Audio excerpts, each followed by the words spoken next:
ان الحمد للہ نحمده ونستعینه ونستغفره ونعوذ باللہ من شرور انفسنا ومن سیئات اعمالنا من يهده اللہ فلا مضل له ومن يضلل فلا هادی له واشهد ان لا الہ الا اللہ وحدہ لا شریک له واشهد ان محمدا عبده ورسوله اما بعد فان خیر الحدیث کتاب اللہ وخیر الہدی ہدی محمد صلی اللہ علیہ وآلہ وسلم وشر الامور محدثاتها وكل محدثة بدعة وكل بدعة ضلالة وكل ضلالة في النار. اعوذ باللہ السمیع العلیم من الشیطان الرجیم من ہمزہ ونفخہ ونفثہ بسم اللہ الرحمن الرحیم رب اشرح لی صدری ویسر لی امری واحلل عقدۃ من لسانی یفقہوا قولی.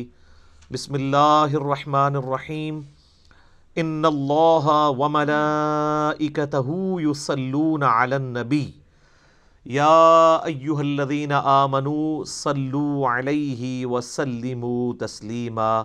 اللہم صل علی محمد وعلی آل محمد کما صلیت علی ابراہیم وعلی آل ابراہیم انک حمید مجید. اللہم بارک علی محمد وعلی آل محمد کما بارکت علی ابراہیم وعلی آل ابراہیم انک حمید مجید. اللہم ربنا آتنا فی الدنیا حسنۃ وفی الآخرۃ حسنۃ وقنا عذاب النار. لا الہ الا انت سبحانک انی کنت من الظالمین. حسبنا اللہ ونعم الوکیل. یا حی یا قیوم برحمتک استغیث ولا حول ولا قوة الا باللہ العلی العظیم. ربنا آتنا من لدنک رحمۃ وہیئ لنا من امرنا رشدا. آمین. الحمدللہ آج 29 دسمبر 2019 کو سنڈے کے دن قرآن کلاس نمبر 10 میں ہم انشاءاللہ تعالی سورۃ البقرہ کی آیت نمبر 21 سے آنورڈ سٹارٹ لیں گے.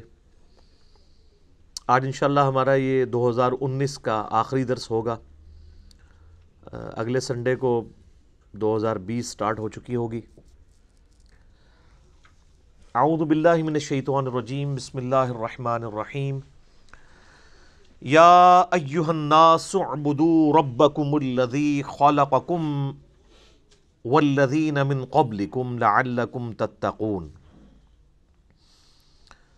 میرے بھائیو، اس سے پہلے جو 20 آیات گزری ہیں ان میں اللہ تبارک و تعالیٰ نے انسانیت میں جو 3 گروہ ہیں، نمبر 1 اہل ایمان، نمبر 2 وہ لوگ جو جان بوجھ کے کفر اختیار کرتے ہیں، اور نمبر 3 منافقین، ان کا ذکر کیا تھا. اب یہ پوری وہ تمہید کے بعد اس رکوع کے اندر آیت نمبر 21 سے آنورڈ آیت نمبر 29 تک یہ مسلسل اب یہ جو 9 آیات ہیں یہ قرآن حکیم کی دعوت ہے اپنے مخاطب کو کہ قرآن اپنے مخاطب سے کیا چاہتا ہے، اللہ تعالیٰ کی کیا ریکوائرمنٹ ہے، یہ کتاب کس لیے نازل ہوئی ہے، انبیاء کے آنے کا مقصد کیا ہے، اس دنیا کی زندگی کا آخر انجام کیا ہونے والا ہے. یعنی پوری کی پوری جو ایک ڈاکٹرن ہے دین کی، وہ اس ایک رکوع کے اندر 9 آیات کے اندر بڑی زوردار طریقے سے بنیادی جو باتیں جو انسانوں کے علم میں ہوتی ہیں اس کی بنیاد کے اوپر بیان ہوئی ہیں. اسی لیے آپ دیکھیں اس کا خطاب، اگرچہ یہ صورت تو مدنی ہے اور مدنی صورتوں کا اسلوب زیادہ تر یا ایھا الذین آمنوا کے ساتھ ہوتا ہے، لیکن چونکہ یہ پوری انسانیت کو دعوت دی جا رہی ہے اس لیے ان آیات کا جو سٹارٹ ہے وہ پوری انسانیت کو مخاطب کر کے ہے. یا ایھا الناس، اے پوری انسانیت، اے لوگو، اعبدوا ربکم، عبادت کرو اس رب کی، الذی خلقکم، جس نے تمہیں پیدا کیا، والذین من قبلکم، اور جو تم سے پہلے لوگ گزر چکے یا جو اگلے لوگ گزر چکے ان کو بھی اسی نے پیدا کیا، لعلکم تتقون، تاکہ تم ڈر سکو، پرہیزگار بن سکو۔ سارے انبیاء کی دعوت کا مقصد، ساری الہامی کتابیں نازل ہونے کا ایک ہی مقصد ہے کہ عبادت اس رب کی کرنی ہے۔ اللہ کو ماننا کافی نہیں ہے بلکہ اللہ کی بھی ماننی ہے۔ اسی لیے یہاں یہ بات نہیں آ رہی کہ اس اللہ کو مانو، بلکہ کہا جا رہا ہے اس اللہ کی عبادت بھی کرو، جس طرح سورہ النحل میں آتا ہے نا، آیت نمبر 36 میں، وَلَقَدْ بَعَثْنَا فِي كُلِّ أُمَّةٍ رَسُولًا أَنِ اعْبُدُوا اللَّهَ وَاجْتَنِبُوا الطَّاغُوتَ، اور بے شک ہر امت میں ہم نے کوئی نہ کوئی رسول مبعوث کیا ایک ہی بنیادی دعوت کے ساتھ کہ عبادت کرو اللہ کی، اور اللہ کے جو مخالفت پہ کھڑے ہوئے لوگ ہیں ان کو طاغوت کہا گیا، چاہے وہ جنوں میں سے ہیں یا انسانوں میں سے ہیں، ان کی آپ نے مخالفت کرنی ہے۔ یہ ساری الہامی کتابوں کی دعوت کا خلاصہ، تمام انبیاء کی دعوت کا خلاصہ ایک اللہ کی عبادت ہے۔ عبادت کہتے ہیں ٹوٹل اوبیڈینس کو، یعنی صرف اللہ کو ماننا کافی نہیں بلکہ اللہ کا مکمل تابع فرمان بننا ہے۔ اور اسی کے پیرلل میں ایک ٹرم ہے جو وقت کے پیغمبر کے لیے استعمال کی جاتی ہے، اس کو ہم کہتے ہیں اتباع۔ قل ان کنتم تحبون اللہ فاتبعونی یحببکم اللہ۔ اے نبی تم فرما دو کہ اگر تم لوگ یہ دعویٰ رکھتے ہو کہ اللہ سے محبت کرتے ہو تو پھر میری یعنی وقت کے پیغمبر کی اتباع کرو، پھر اللہ بھی تم سے محبت کرے گا اور تمہارے گناہوں کو بھی معاف کر دے گا۔ تو اتباع میں بھی صرف پیغمبر کو مانا نہیں جاتا بلکہ پیغمبر کی پیروی بھی اختیار ساتھ کی جاتی ہے۔ تو ان دونوں چیزوں کو آپ سمجھ لیں، عبادت ہے اللہ کی محبت کے ساتھ، اس کو ماننے کے ساتھ اس کی ماننا، اور اتباع رسول ہے رسول اللہ کی محبت صلی اللہ علیہ وآلہ وسلم کے ساتھ آپ صلی اللہ علیہ وآلہ وسلم کی اوبیڈینس، پیروی اختیار کرنا۔ صرف اطاعت نہیں ہے بلکہ محبت کے ساتھ اطاعت ہے۔ اطاعت پلس محبت اللہ کے کیس میں ہو تو عبادت ہے، اور اطاعت پلس محبت رسول اللہ کے کیس میں ہو صلی اللہ علیہ وآلہ وسلم تو یہ اتباع رسول ہے۔ تو اے لوگو عبادت کرو اس رب کی جس نے تمہیں پیدا کیا اور تم سے پہلے جتنے لوگ ہو گزرے ہیں ان کو بھی اسی نے پیدا کیا، تاکہ تم ڈر سکو، پرہیزگاری کی روش اختیار کر سکو، یعنی اللہ کے حضور تمہیں پیش ہونا ہے۔ یہ وہ بنیادی بات ہے جو کسی بھی انسان کو دعوت دینے کے لیے پہلی چیز ہی یہی ہونی چاہیے توحید کے اعتبار سے، کہ اس اللہ کو مانو اور اس اللہ کی مانو جس نے تمہیں پیدا کیا۔ سورہ طور میں بھی آتا ہے نا کہ کیا یہ لوگ بغیر کسی کے بنائے پیدا ہو گئے ہیں یا انہوں نے اپنے آپ کو خود پیدا کیا ہے؟ ہائے ہائے ہائے، دو ہی پاسبلٹیز ہو سکتی ہیں نا، یا انسان اپنا کریٹر خود ہو یا اس کو کسی نے پیدا نہ کیا ہو۔ تو یہ تو کیس کوئی نہیں ہے کہ کسی نے پیدا نہیں کیا۔ اس کی وجہ یہ ہے کہ پیدا ہونا ہماری نگاہوں کے سامنے ہے، ہمارے ماں باپ نے ہمیں پیدا ہوتے ہوئے دیکھا ہے اور ہمارے ماں باپ کو ان کے ماں باپ نے پیدا ہوتے ہوئے دیکھا ہے، تو کریشن تو ہوئی ہوئی ہے۔ تو کیا ہماری پیدائش جو ہے وہ ہمارے ماں باپ ذریعہ ضرور بنے ہیں لیکن ان کو تو نہیں پتا کیسے پیدائش ہوئی ہے؟ وہ اللہ ہی ہے جو پرفیکشن کے ساتھ مخلوقات کو بناتا ہے، ان کو تو بالکل پتہ نہیں ہوتا۔ مخلوق جو پیدا ہو چکی ہے اسے خود اپنے بارے میں نہیں پتا کہ اس کے اندر کیا کچھ چل رہا ہے، سوچ بھی نہیں سکتا۔ آج اگر سائنس ہمیں یہ باتیں ٹروتھ ریویل نہ کرتی، اس کائنات کے بڑے بڑے حقائق، تو ہم کبھی امیجن بھی نہیں کر سکتے تھے کہ کتنی یہ کمپلیکس کریشن ہے، کوئی بھی زندہ چیز ہے۔ اس پہ تو گھنٹوں بولا جا سکتا ہے۔ انسان کے جسم میں جو ایک خلیہ ہے نا، اس خلیے کو بنانے کے لیے نیو یارک سٹی جتنی جگہ چاہیے، جتنے سسٹم اس میں اللہ نے رکھ دیے ہیں۔ اور انسان کے جسم میں یہ ایک خلیہ نہیں ہے، 100 بھی نہیں ہے، 1000 بھی نہیں ہے، لاکھ بھی نہیں ہے، کروڑ بھی نہیں ہے، ارب بھی نہیں ہے، 100 ٹریلین سیلز ہر انسان کے جسم کے اندر موجود ہے. 100 ٹریلین، 1 ٹریلین 1000 ارب کے برابر ہوتا ہے. 100,000 ارب خلیے ہر انسان کے جسم میں، اور ان سارے خلیوں تک آکسیجن بھی پہنچتی ہے اور یہ زندہ ہے. ان کی ڈویژن ڈسٹرب ہو جائے تو کینسر ہے. یہ خلیے مر جائیں اور نئے اس کی جگہ پیدا نہ ہو تب بھی وہ ڈیڈ ہو جائے گا باڈی کا وہ حصہ. اور سائنٹسٹ کہتے ہیں کہ اتنا بڑا فگر ہے کہ اگر انگلینڈ جیسے 30 ملک ہوں اور 30 کے 30 ملک صرف درختوں سے پر ہوں اور کوئی چیز وہاں نہ اگی بھی ہو تو ان درختوں کے جتنے پتے ہوں گے نا یہ 100 ٹریلین ہے. 100,000 ارب. 1 ارب نہیں مان، 1 ارب گننے کے لیے آپ کو 25 سے 30 سال چاہیے. 24 گھنٹے بھی اگر آپ گنتے رہیں. کوئی شخص بہت بھی تیز گن لے گا 24 گھنٹے میں تو 86,400 سیکنڈ ہے، تو 1,00,000 دفعہ بھی مشکل سے گن پائے گا وہ. تو 1 ارب اور کدھر پھر 1000 ارب، پھر 100,000 ارب. ان امیجنیبل ہے، کیلکولیٹر فیل ہو جاتے ہیں. تو یہ سارے کے سارے جو خلیے ہیں ان کو کریٹ کیا ہے کریٹر نے. پھر خالی اس طرح کریٹ نہیں کیا، مینیجیبل فارم میں ہے. یہ خلیوں نے کیا خود ڈیسائیڈ کیا تھا کہ ان خلیوں نے مل کے آنکھ بننا ہے، ان خلیوں نے مل کے دل بننا ہے؟ آرگنائز ہوئے نا. اور پھر سارے خلیے آرگنائز ہو کے ایک کامن فنکشن پرفارم کر رہے ہیں. دل کا فنکشن گردے نہیں پرفارم کر سکتے، گردوں کا فنکشن آنکھیں نہیں پرفارم کر سکتی، آنکھوں کا فنکشن جو ہے وہ ہاتھ نہیں پرفارم کر سکتے. انسان کو تو پتہ ہی نہیں اس کے اندر کیا کچھ ہے. تو یہ بنیادی بات ہے کہ اس اللہ کی عبادت کرو جس نے تمہیں پیدا کیا ہے، اور جتنے اگلے بھی گزرے ہیں ان کو بھی اسی نے پیدا کیا ہے. اس سے ڈر جاؤ، اس اللہ سے ڈر جاؤ جس نے تمہیں تمہاری مرضی کے بغیر پیدا کیا ہے. جو تمہیں تمہاری مرضی کے بغیر پیدا کرنے پر قادر ہے وہ تمہارے ساتھ کچھ بھی کرنے پر قادر ہے. اور اگر وہ تمہارے لیے کچھ ڈیسیژن کر لے گا پھر کوئی تمہیں بچا نہیں سکتا. یہ ہے اصل میں اس کا فارم. ڈر جاؤ لعلکم تتقون، تاکہ تم ڈر سکو.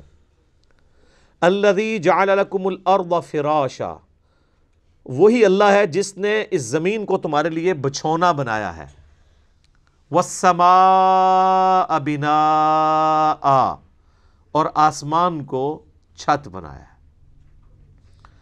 اس حصے کے اوپر بھی گھنٹوں بولا جا سکتا ہے کہ یہ زمین جو بچھونا بنائی ہے صرف اس کی ایک فزیکل پراپرٹی کو ڈسکس کیا جا رہا ہے کہ زمین کو رہنے کے قابل بنایا ہے. زمین میں ہر سیکنڈ میں 2 زلزلے آتے ہیں، ہر سیکنڈ میں، لیکن ان کا ایمپلیٹیوڈ جو ہے وہ بہت کم ہوتا ہے. اگر وہ بڑھ جائے تو زمین تباہ و برباد ہو جائے. اتنے زلزلوں والی زمین کو رہنے کے قابل بنایا ہے، اسے کنٹرول کیا، اور اس اعتبار سے بھی رہنے کے قابل بنایا ہے کہ وہاں پر ہر مخلوق کے لیے اس کی زندگی کا سامان رکھتی ہے. اور جو سب سے ضروری سامان تھا زندگی کے لیے وہ بالکل فری رکھا ہوا ہے. کون سی چیز؟ آکسیجن. پانی تو پھر بھی بندہ کچھ گھنٹے کچھ دن بھی نکال سکتا ہے. آکسیجن 1.5-2 منٹ سے زیادہ کوئی نہیں نکال سکتا، بالکل فری رکھا ہے. اور اس آکسیجن کی جو مقدار ہے اسے کنٹرول کیا ہوا ہے فضا کے اندر. ہائیڈروجن سے یا نائٹروجن سے وہ بڑھ جائے تب بھی ہماری ایگزسٹنس نہیں ہے، کم ہو جائے تب بھی ایگزسٹنس نہیں ہے. اور یہ تو صرف ایک فائن ٹیوننگ ہے، اس طرح کی ملینز آف فائن ٹیوننگز روئے ارض پہ ہیں. اسی لیے سائنٹسٹ کہتے ہیں کہ یہ میریکل پلانٹ بنایا گیا ہے اس قابل کہ یہاں پہ زندگی رہے. تو کسی کے بنانے سے بنا ہے. اگر وہ کہتا ہے خود بخود بن گیا ہے تو پھر اس کو کوئی کاپی کر کے بنا کے بتا دے. جو چیز کاپی بھی نہ ہو سکتی ہو اس کے بارے میں کہنا کہ وہ خود بخود ہو گئی ہے تو اس سے بڑی تو بے وقوفانہ سٹیٹمنٹ ہی نہیں ہو سکتی. جو کام کرنے سے نہ ہو سکے وہ خود بخود کیسے ہو سکتا ہے؟ خود بخود تو وہ کام ہو سکتا ہے نا کہ جو یعنی کرنے سے ہو بھی جائے. زمین و آسمان کی ساری مخلوقات مل کے ایک بیج نہیں بنا سکتی کہ جسے ہم مٹی میں بوئیں اور وہ 6 ارب گنا بڑا درخت بن جائے۔ لوگ تو کہتے ہیں جی مٹی کی تو کوئی قیمت ہی نہیں ہے، میں کہتا ہوں سونے کی کوئی قیمت نہیں ہے۔ سونے میں بیج ڈالا جائے تو وہ درخت نہیں بن سکتا۔ اگر مٹی دنیا پہ نہ ہو تو سونے کو چاٹنا ہے کسی نے، اور سونا نہ ہو تو پھر بھی دنیا چلتی رہے گی۔ یہ مٹی جو اللہ نے رکھی ہے دیکھنے کو حقیر چیز ہے، لیکن اس میں ہم بیج بوتے ہیں، اور سر وہ بیج جب نکلتا ہے اور درخت بنتا ہے، اس درخت کا سائز، اس کے پھولوں کے لگنے کی ٹائمنگ، اس کا پھل میں کنورٹ ہونا، پھلوں کے پکنے کی ٹائمنگ، پتوں کی شیپس، ان کے سائز، پھر ایک ایک پتے تک پانی کا پہنچنا زمین سے، یہ تو انسان پریشان ہو جاتا ہے۔ ایک درخت تو بہت بڑی بات ہے، ایک بیج نہیں کوئی بنا سکتا، اور کوئی یہ کہ خود بخود بن گیا، تو اس سے بڑی بیوقوفی کسی کی کیا ہو سکتی ہے؟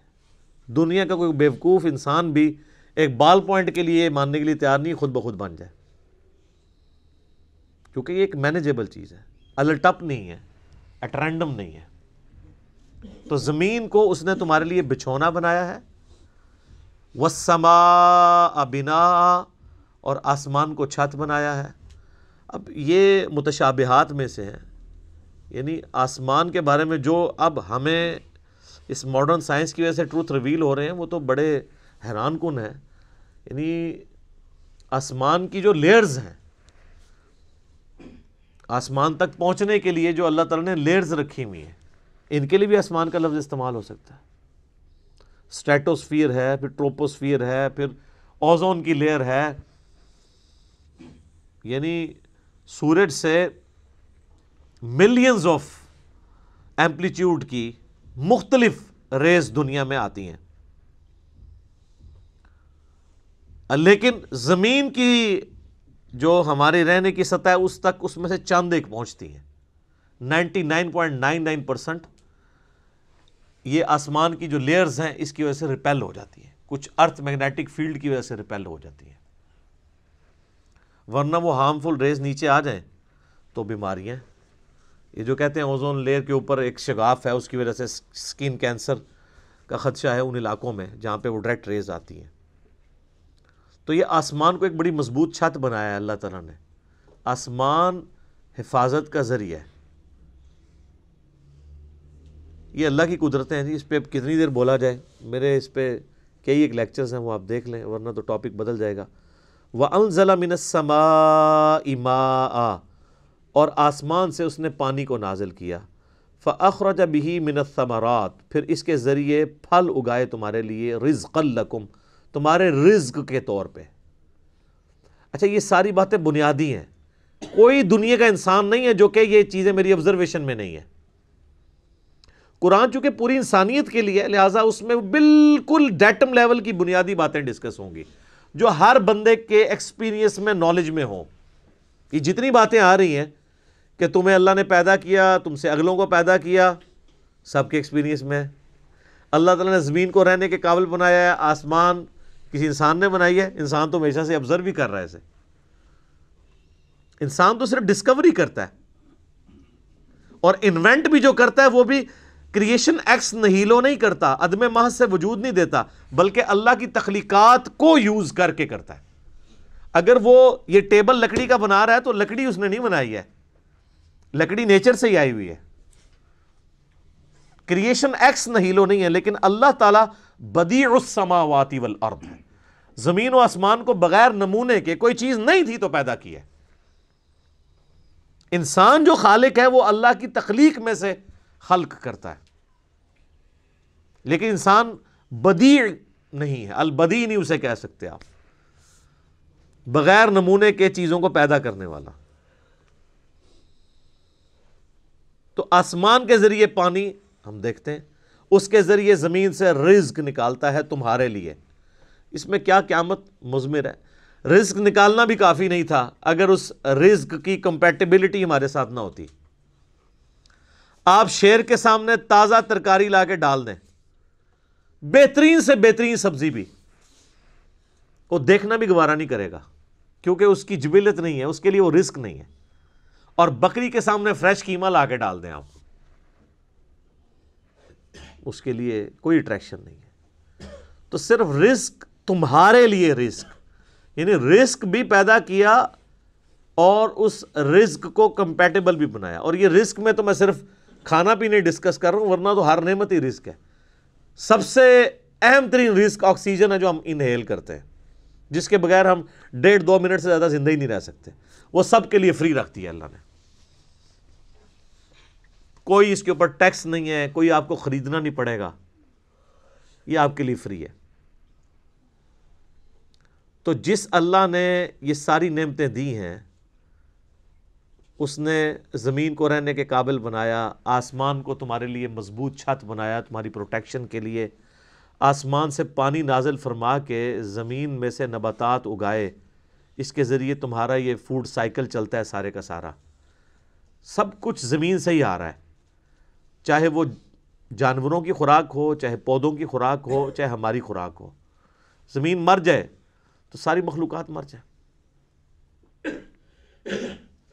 تو اللہ تعالیٰ فرماتا ہے جس نے یہ سب کچھ کیا ہے، فَلَا تَجْعَلُوا لِلَّهِ أَنْدَادًا وَأَنْتُمْ تَعْلَمُونَ، پھر اللہ کے ساتھ کوئی مد مقابل نہ ٹھہراؤ اور تم جانتے تو ہو، تم جانتے تو ہو کہ یہ کوالٹیز کسی اور کی ہے ہی نہیں ہے. یہ توحید تو تمہارے اندر موجود ہے کہ اللہ کے مد مقابل کوئی نہیں ٹھہرایا جا سکتا. مجھے بتائیں، قرآن اسٹارٹ میں جو توحید بیان ہوئی ہے، اس توحید کو پڑھ لینے کے بعد کوئی کسی بابے کو پکارے گا؟ کسی مرے ہوئے شخص کو پکارے گا؟ کسی زندہ شخص سے وہ چیزیں ڈیمانڈ کرے گا جس کا وہ اہل ہی نہیں ہے؟ امپاسبل ہے. کتنی بنیادی بات ہے. بس یہ ساری نعمتوں کے عوض میں تم سے ایک بات مانگ رہا ہوں، فَلَا تَجْعَلُوا لِلَّهِ أَنْدَادًا، پس مت بناؤ اللہ کے ساتھ کسی اور کو مد مقابل ند کے طور پہ.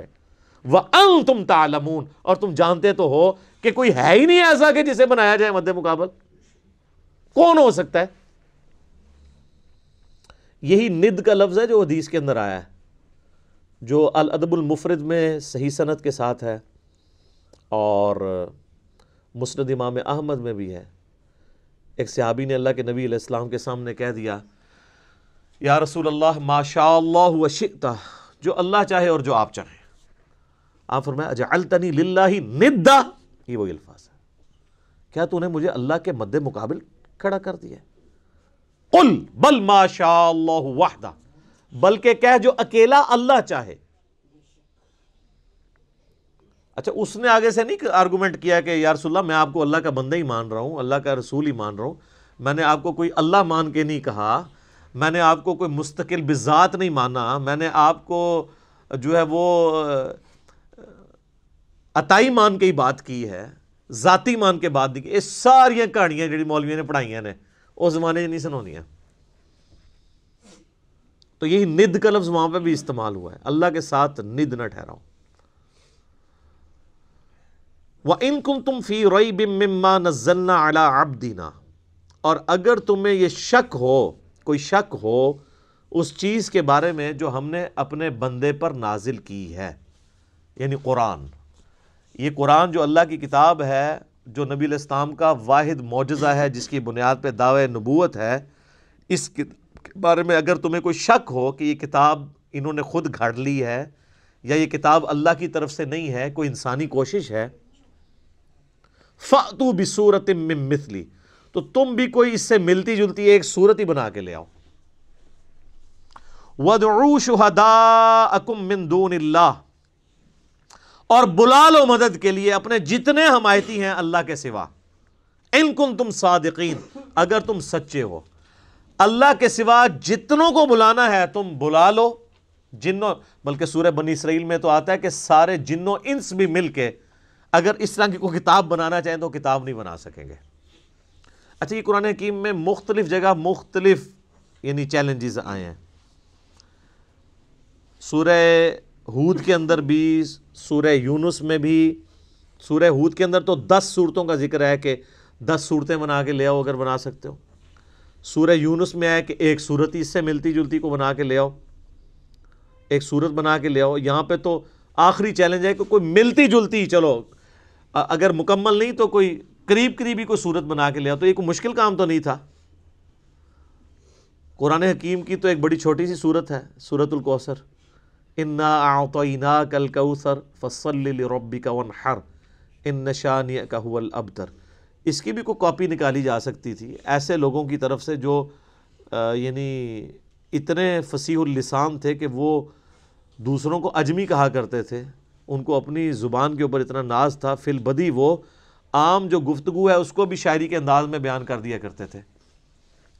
لیکن یہ تاریخ میں نہیں ملتا کہ کسی نے یہ چیلنج اس طریقے سے قبول کیا ہو۔ اتنی شرم و حیا ان کے اندر بھی موجود تھی۔ ویسے آج کل کچھ لوگوں نے طب آزمائی کرنے کی کوشش کی ہے، وہ صورتیں بنا کے اس کو ملتے جلتے الفاظ کے ساتھ پھر قرآن کے سٹائل میں اسے تلاوت کر کے یوٹیوب پہ اپلوڈ بھی کیا ہوا ہے۔ اس پہ میرا ایک کلپ بھی آیا تھا، آپ یوٹیوب کے اوپر دیکھ سکتے ہیں، اپلوڈڈ ہے۔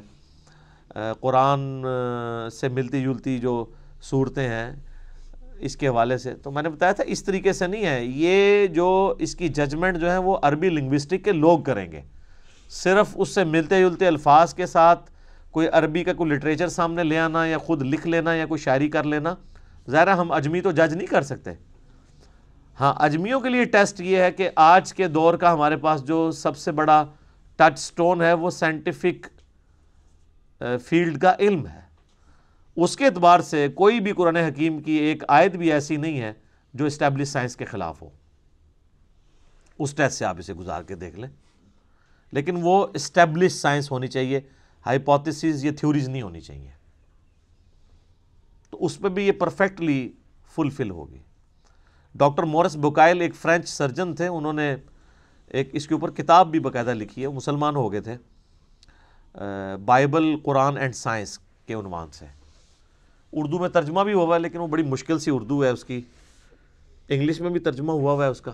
بل وہ اسی رزلٹ پہ پہنچے ہیں کہ ساری الہامی کتابوں میں قرآن ہی ایسی ایک واحد الہامی کتاب ہے جس میں کوئی سائنٹیفک فالٹ موجود نہیں ہے۔ باقی کتابوں میں ایسی چیزیں ملتی ہیں، اور ظاہر ہے وہ اس لیے ہیں کہ وہ ٹیمپر ہوئی ہیں، یعنی ان کے اندر تبدیلی ہو چکی ہے، اس میں اللہ تعالیٰ کی طرف اسے منسوب نہیں کیا جا سکتا۔ یہ کتاب محفوظ ہونے کی ایک بہت بڑی دلیل یہ بھی ہے کہ اس میں آپ کو کوئی سائنٹیفک ایرر جو اسٹیبلش سائنس والی چیزیں ہوں، ہائپوتھیسز نہ ہوں، وہ نہیں ملے گا۔ تو اگر تم سچے ہو تو اس طرح کی کوئی صورت ہی بنا، یہ اس زمانے کے لیے تو تھا وہ والا چیلنج، آج تک بھی یہ صرف عرب کے لوگوں کے اعتبار سے ہے، باقی اجمیوں کے لیے تو پھر باقی اعتبار سے بھی قرآن معجزہ ہی ہے۔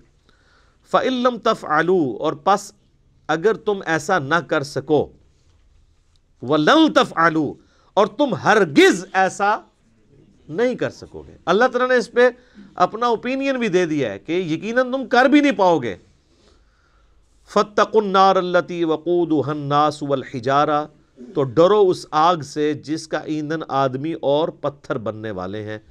اعدت للکافرین، جو اللہ نے تیار کر کے رکھی ہے انکار کرنے والوں کے لیے۔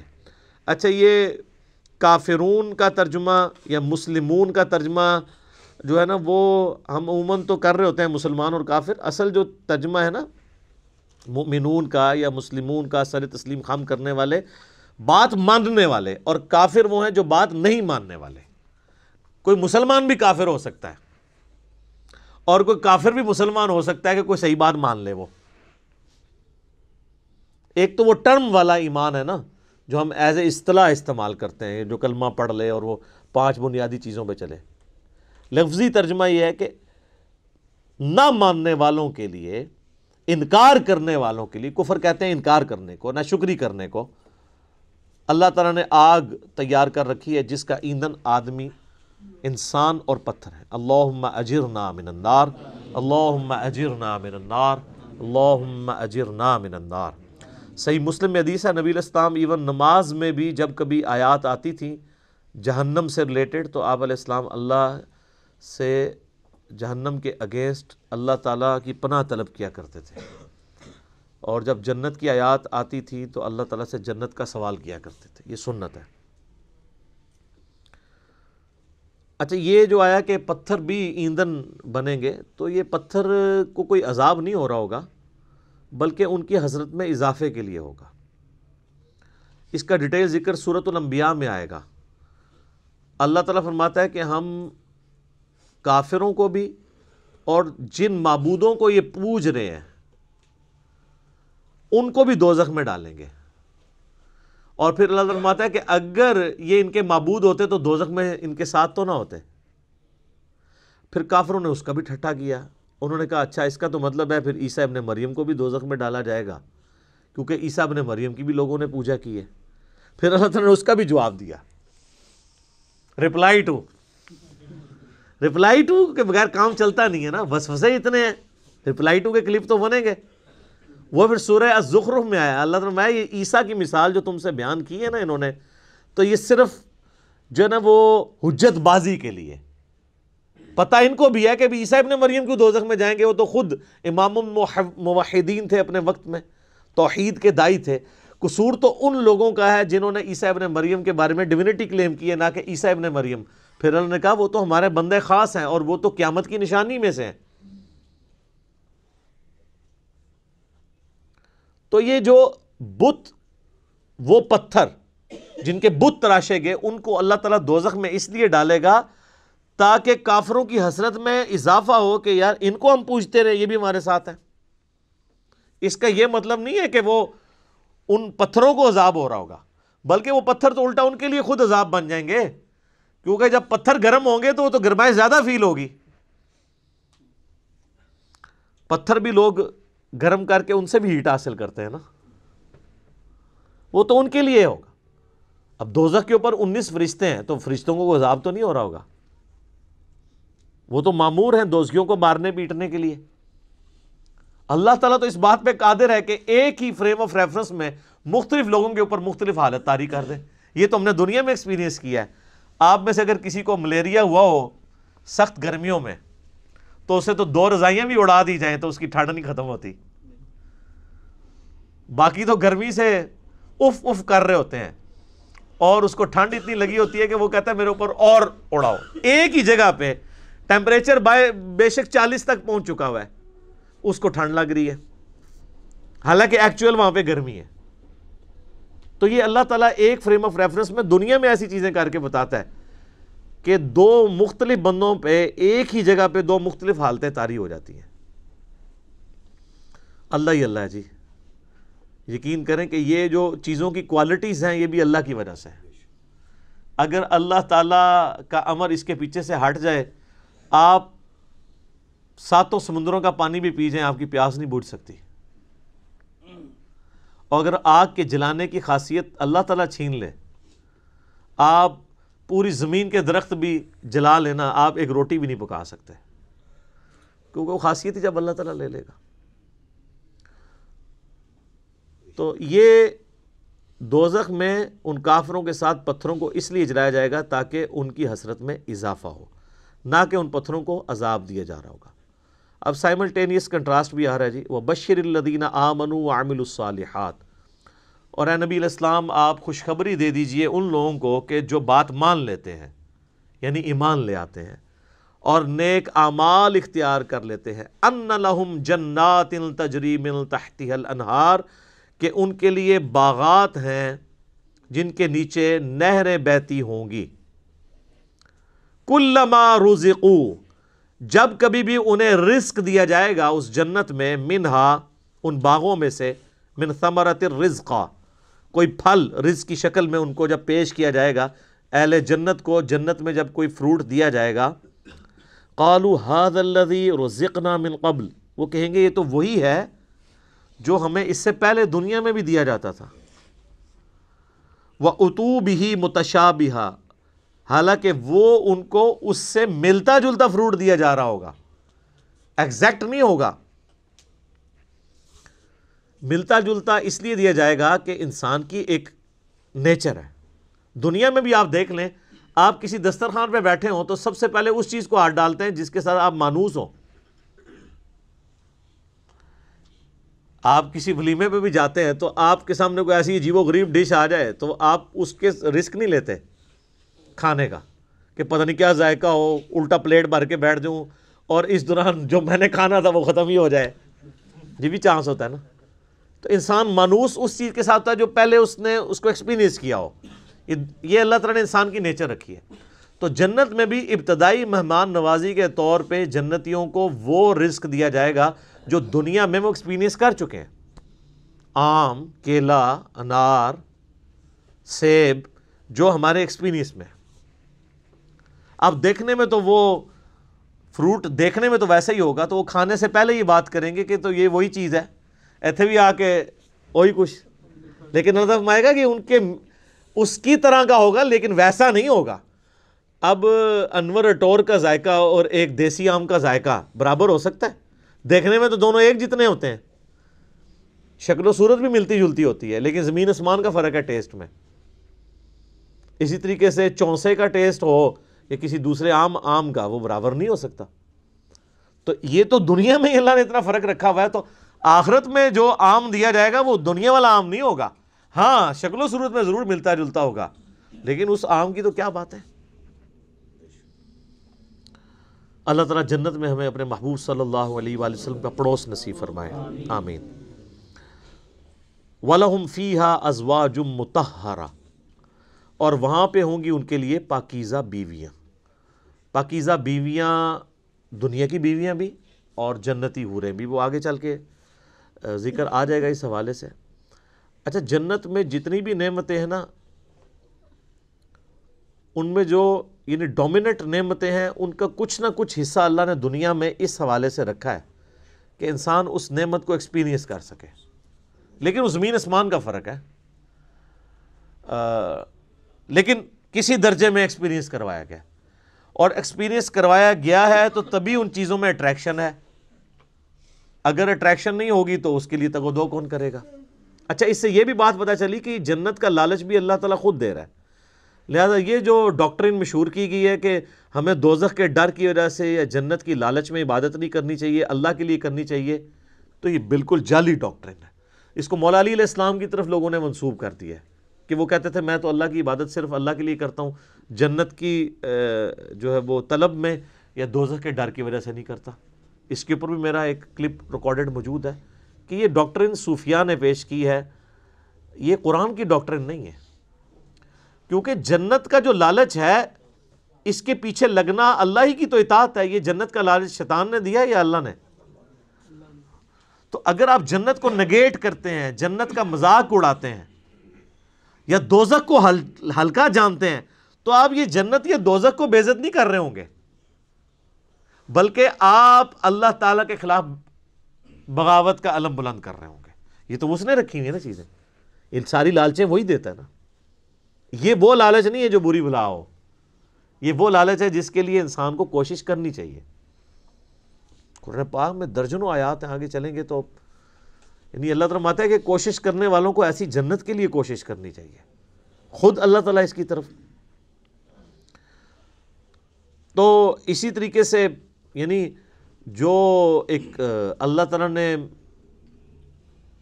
سیکس کا جذبہ رکھا ہے انسان کے اندر، اس کا ایکسپیرینس دنیا میں کسی فارم میں کروایا، تبھی جنت کی حوروں کا لالچ دیا جا سکتا ہے. اور اسی طریقے سے جو فروٹ ہے اس کا ذائقہ دنیا میں رکھا ہے، جبھی جنت کی فروٹ کا آپ کو لالچ دیا جا سکتا ہے.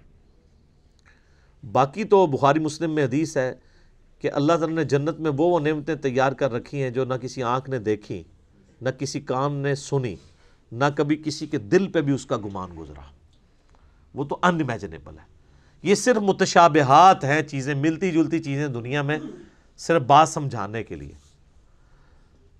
اور دنیا کی نعمتیں تو فنا ہونے والی ہیں، لیکن ان نعمتوں کے ساتھ آ رہا ہے وَهُمْ فِيهَا خَالِدُونَ، وہ رہیں گے ہمیشہ ہمیش اس کے اندر. نہ ختم ہونے والی نعمتیں.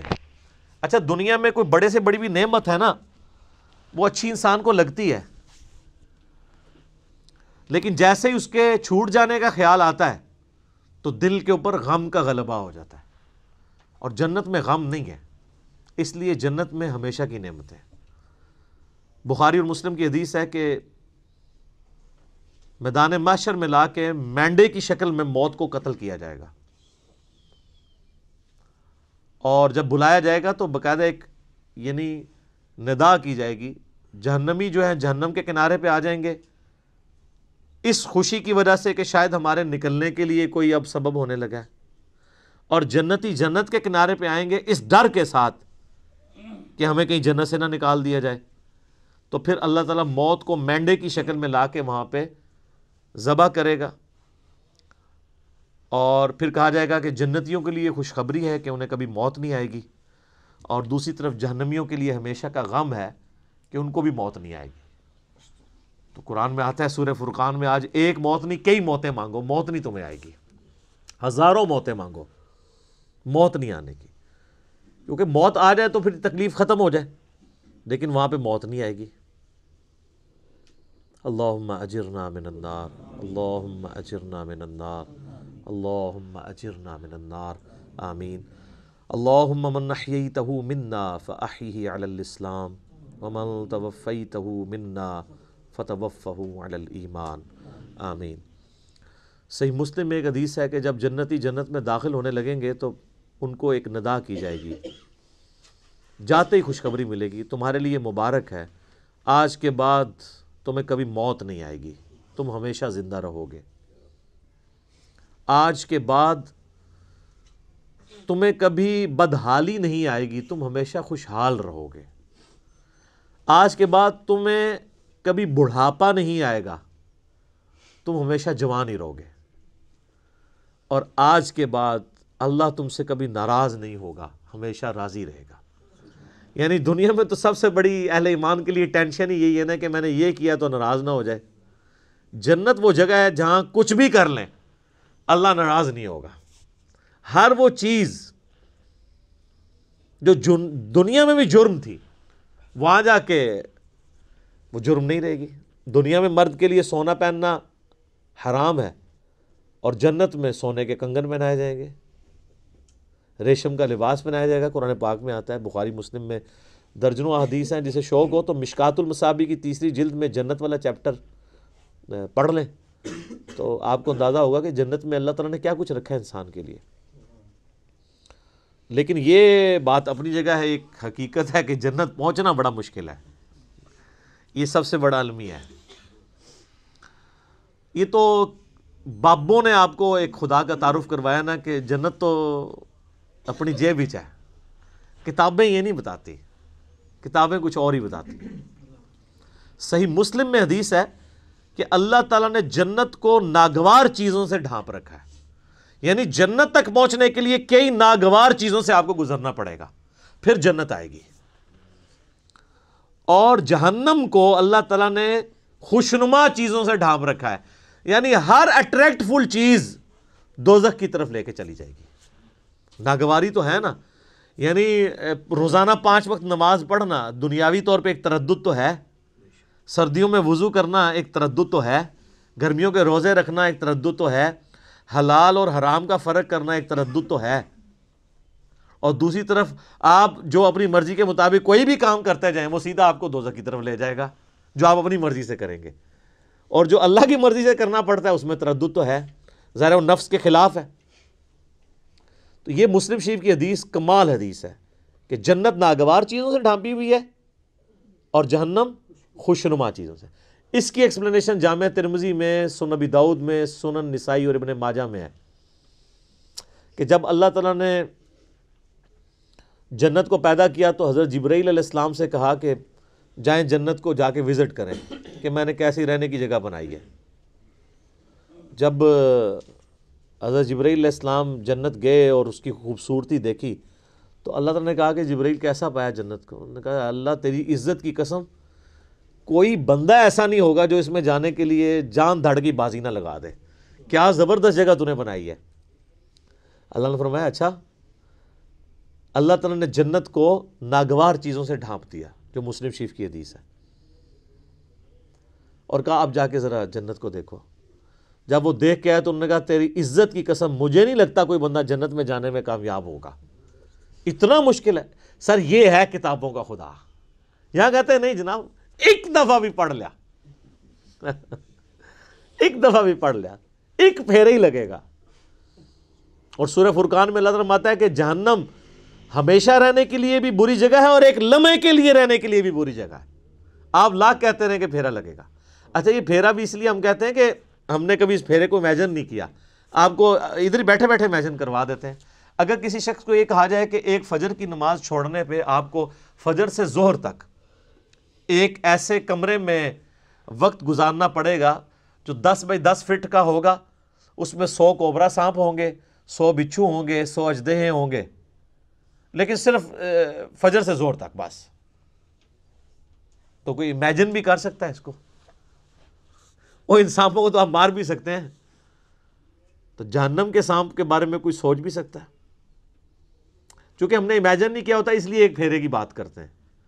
اور یہ تو بہت بڑی میں نے مثال دی ہے. اگر کسی شخص کو کہا جائے نا کہ فجر کی نماز چھوڑنے پہ فجر سے زور تک آپ کو صرف ایک موم بتی کا وہ چھوٹا سا جو فلیم ہوتا ہے نا اس کے اوپر یوں ہاتھ رکھنا پڑے گا فجر سے زور تک، سر 10 سیکنڈ نہیں کو رکھ سکتا. تو یہ کہنا آسان ہے پھیرے والی بات. اچھا وہ جو ترمذی، ابو داؤد، نسائی، ابن ماجہ کی حدیث ہے نا، اس میں آگے آتا ہے کہ پھر اللہ تعالیٰ نے حضرت جبرائیل سے کہا کہ جہنم جب پیدا کی، فرمایا جہنم کو جا کے دیکھو. جہنم دیکھ کے آئے، انہوں نے کہا اللہ تیری عزت کی قسم مجھے نہیں لگتا کوئی بندہ کوشش کرے گا کہ کوئی بھی ایسا عمل کرے کہ دوزخ میں جا کے گرے، یہ تو جگہ ہی ایسی تو نے بنا دی ہے. اللہ تعالیٰ نے پھر دوزخ کو، جہنم کو خوشنما چیزوں سے جب ڈھانپ دیا نا، جو مسلم شریف والی حدیث ہے، میں اسی کی ایکسپلینیشن آپ کو دوسری حدیث سے کر رہا ہوں.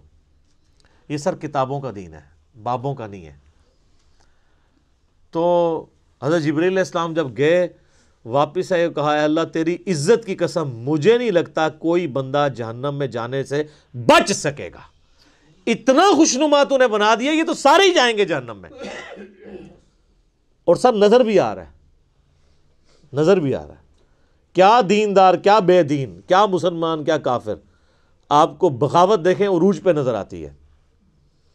اور جو آپ کو دیندار نظر بھی آ رہے ہیں، یہ بھی اللہ نے پردے رکھے ہوئے ہیں. کچھ کے پردے تو ہمارے جیسے لوگوں کے سامنے کھل بھی جاتے ہیں اور ہم آپ کو کھول کھول کے بتاتے ہیں، پھر بھی نہیں آپ کا دماغ کھلا تو آخرت میں تو کھل ہی جانا ہے. اوہ یہ کیا ہوا. نہیں، بڑا سینسٹیو ایشو ہے میرے بھائی. تو یہ اللہ تعالیٰ نے جہنم اور دوزخ کا جو معاملہ رکھا ہے، یہ اگر یہ چیزیں نہ ہوتی تو کوئی بھی شخص اللہ تعالیٰ کو رسپانس نہ کرتا. میرا ایک یوٹیوب پہ کلپ بھی ہے، خدا انسان کی ضرورت کیوں ہے. خدا انسان کی ضرورت ہے ہی اس لیے کہ انسان مر جاتا ہے. اگر انسان نے مرنا نہ ہو اور انسان کے اوپر کوئی مشکل وقت نہ آنا ہو، انسان کی ضرورت اللہ کبھی رہتا ہی نہیں ہے. یہ تکلیفیں اور موت، یہی تو ایک تلوار لٹک رہی ہے کہ یار میں نے مرنا ہے، کسی کو منہ دکھانا ہے جا کے. آپ ایک لمحے کے لیے امیجن کریں کہ اگر آپ نے مرنا نہ ہو اور آپ کو کبھی کوئی تکلیف نہ آئے، یہ دو چیزوں کی گارنٹی ہو، تو سر نماز کس نے پڑھنی ہے؟ تو یہ ساری دھمکیاں ختم ہو جائیں گی نا پھر دوزخ کی. تکلیف نہ آنے کا مطلب ہے کوئی کچھ نہیں کرے گا. موت نہ آنے کا مطلب ہے آپ اپنی زندگی انجوائے کریں گے. اور تکلیف نہ آنے کا مطلب ہے کہ پھر آپ کو کوئی نہ کوئی رزق کے حوالے سے ایشو ہوگا، نہ اور کوئی تکلیف پہنچے گی. تو یہ سر دنیا میں پاسبل نہیں، جنت میں ہی ہے. لیکن دنیا میں بھی یہ ہو جائے نا تو اللہ تعالیٰ انسان کی ضرورت نہیں رہتا. اسی لیے اللہ تعالیٰ نے یہ موت کا الذی خلق الموت والحیات لیبلوکم ایکم احسن عملا رکھا ہوا ہے.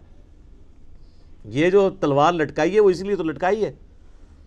تو یہ ساری چیزیں نہ ہو تو انسان کا قبلہ نہیں درست ہوتا. گھنٹوں بولا جا سکتا ہے.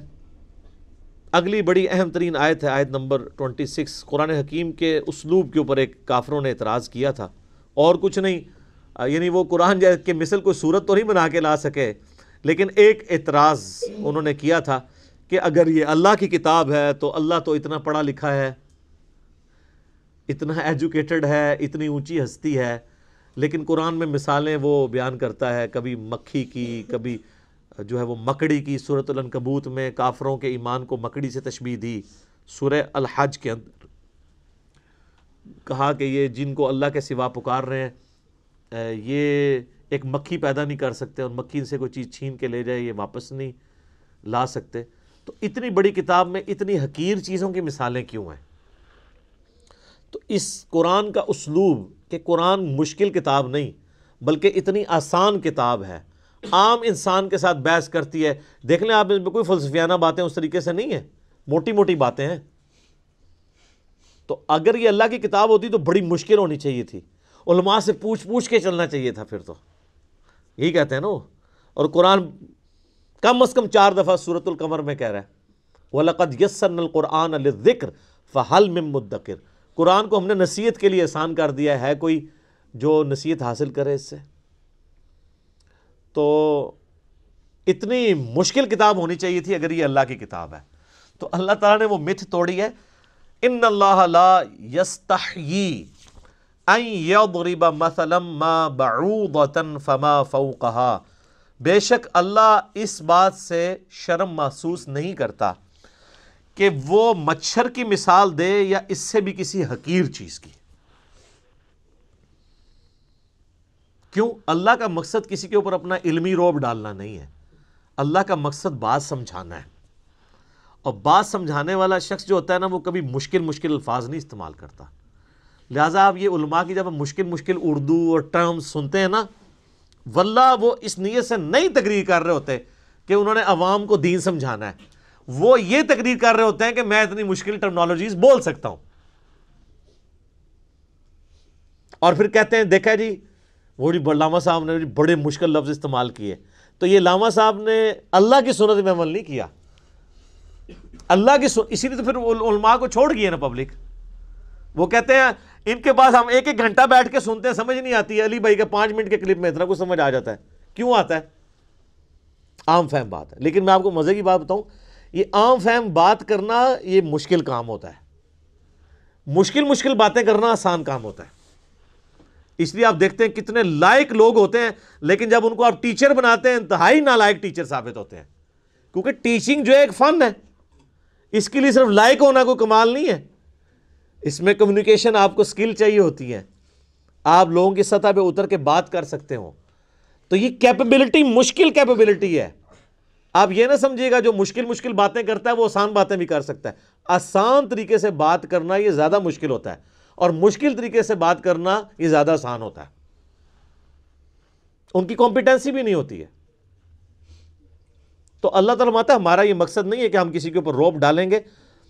یہ کہتے ہیں اللہ نے یہ مثال کیوں بیان کی ہے؟ اللہ اس بات سے حیا محسوس نہیں کرتا۔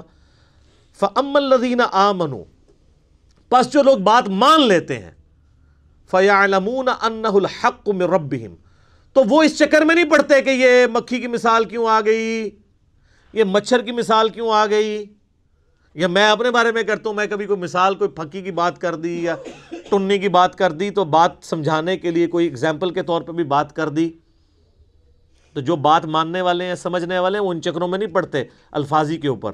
وہ کہتے ہیں یہ ہمارے رب کی طرف سے سچ بیان ہوا ہے، بات وزنی ہے، اس چکر میں نہ پڑھو کہ اسلوب کیسا ہے اس کا۔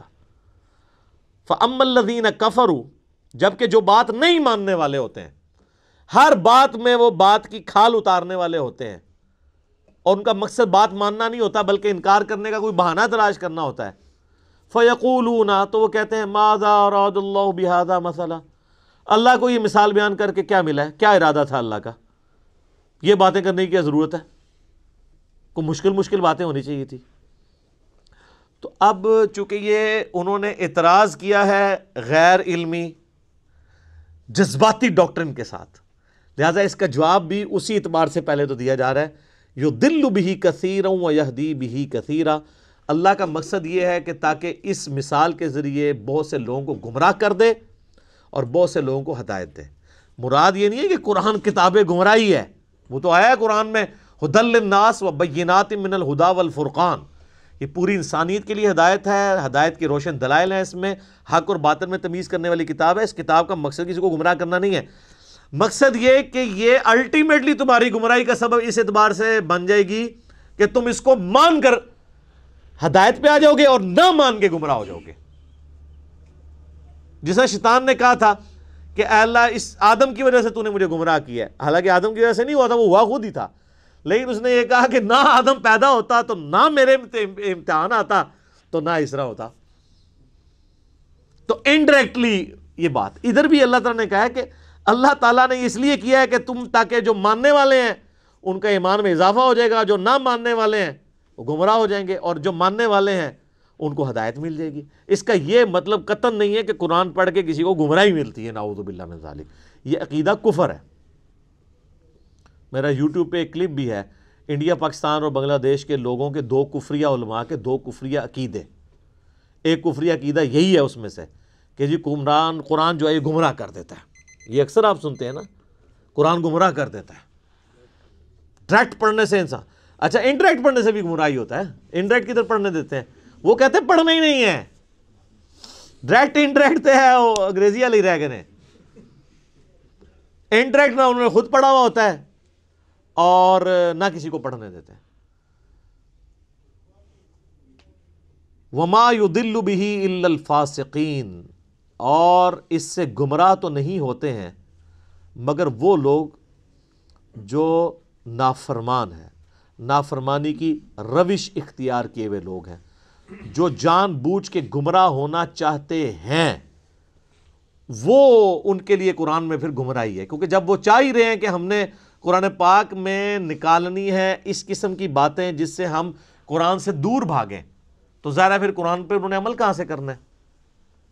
حتیٰ کہ علماء یہود کے بارے میں سورہ الجمعہ میں آیا کہ ان کی مثال ان گدھوں کی سی ہے، جیسے گدھے کے اوپر کتابیں لاد دی جائیں نا، اس کتاب سے وہ اکتساب نہیں کر سکتا. لہٰذا علماء یہود کے پاس پروفیسیز موجود تھیں ان کی کتابوں میں کہ نبی آخر الزماں آئیں گے صلی اللہ علیہ وآلہ وسلم، لیکن ان کتابوں سے انہوں نے اکتساب نہیں کیا تو برباد ہو گئے. تو جو کتابوں سے اکتساب کرے اس کے لیے یہ باتیں نہیں کہ وہ گمراہ ہوگا. جو کتاب ہونے کے باوجود اس میں عمل نہ کرے یا شوکیس میں بس سجا کے رکھے، پڑھی ہوں کتابیں پڑھی ہوئی نہ ہو، وہ گمراہ ہوتے ہیں. اسی تو ہم کہتے ہیں کتابوں کا خدا اور ہے اور بابوں کا خدا اور. جو کتابوں کے خدا کو نہیں مانتا نا، اسے کبھی بھی خدا کا تعارف نہیں ہوتا، کیونکہ نبی علیہ السلام نے ہمیں بابیں نہیں دی ہیں، کتابیں دی ہیں. آج کی ڈیٹ میں قرآن اور سنت کتابی شکل میں ہی ہمارے پاس موجود ہے نا. اس کے اوپر کافی اور باتیں مجھے کرنی ہیں، لیکن اب چونکہ ٹائم ختم ہو چکا ہے، اگلی دفعہ ہم اسی آیت کی جو آگے ان فاسقوں کی نشانیاں کیا ہیں جو قرآن کے ذریعے جو گمراہی کماتے ہیں، آیت نمبر 27 سورۃ البقرہ کی آن ورڈ انشاءاللہ اگلی دفعہ سٹارٹ کریں گے. صلاۃ بر محمد وآل محمد. اللہم صلی علی محمد وعلی آل محمد کما صلیت علی ابراہیم وعلی آل ابراہیم انک حمید مجید. اللہم بارک علی محمد وعلی آل محمد کما بارکت علی ابراہیم وعلی آل ابراہیم انک حمید مجید. اللہ تعالیٰ سے دعا ہے جو حق بات میں نے کہی اللہ تعالیٰ ہمارے دلوں میں راسخ فرمائے. اگر جذبات میں میرے منہ سے کوئی غلط بات نکل گئی تو اللہ تعالیٰ ہمارے دلوں سے ہی اسے دور کر دے، ہمیں معاف بھی کر دے، ہمیں کتاب و سنت کی تعلیمات پر عمل کر کے دوسرے بھائیوں تک پہنچانے کی توفیق عطا فرمائے. سبحانک اللہم و بحمدک اشہد ان لا الہ الا انت استغفرک و اتوب الیک وما علینا الا البلاغ المبین. جزاکم اللہ خیرا.